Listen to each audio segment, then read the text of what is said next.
عاشورہ کا روزہ 10ویں تاریخ کا روزہ. جب آپ سے اس دن کے روزے کے بارے میں پوچھا گیا تو آپ نے فرمایا یہ روزہ گزرے ہوئے 1 سال کے گناہوں کا کفارہ بن جاتا ہے. یعنی پچھلے محرم سے لے کے اب تک کے جو گناہ ہوں گے وہ انشاءاللہ معاف ہوں گے.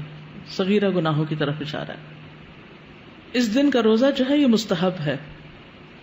جابر کہتے ہیں کہ رسول اللہ صلی اللہ علیہ وسلم ہمیں عاشورہ کا روزہ رکھنے کا حکم دیتے، ہمیں اس کی ترغیب دیتے اور اس موقع پر ہماری نگرانی فرماتے، یعنی رکھا ہے کہ نہیں.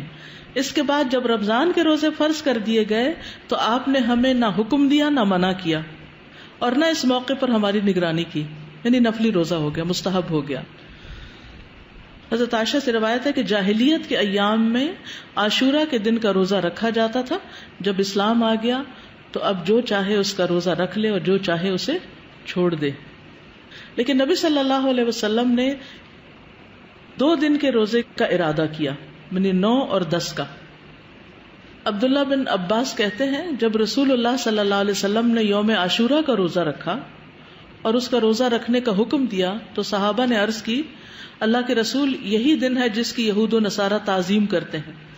اس پر رسول اللہ صلی اللہ علیہ وسلم نے فرمایا جب آئندہ سال ہوگا تو اگر اللہ نے چاہا تو ہم 9ویں دن روزہ رکھیں گے. کہا اس کے بعد آئندہ سال نہیں آیا کہ رسول اللہ صلی اللہ علیہ وسلم وفات پا گئے. ٹھیک ہے، تو افضل کیا ہے 2 دن کا رکھ لیا جائے، 9 اور 10 کا. اور 9 محرم جو ہے بعض کے نزدیک 9 اور بعض 10 دونوں کو عاشورہ کا دن بھی کہا جاتا ہے. پہلا عشرہ ہے نا اس میں جی نہیں، 11 والی روایت ضعیف ہے. یعنی بعض کہتے ہیں 10 اور 11 بھی رکھ سکتے ہیں، لیکن یہ کہ 11 تاریخ کے روزے کی روایت ضعیف ہے.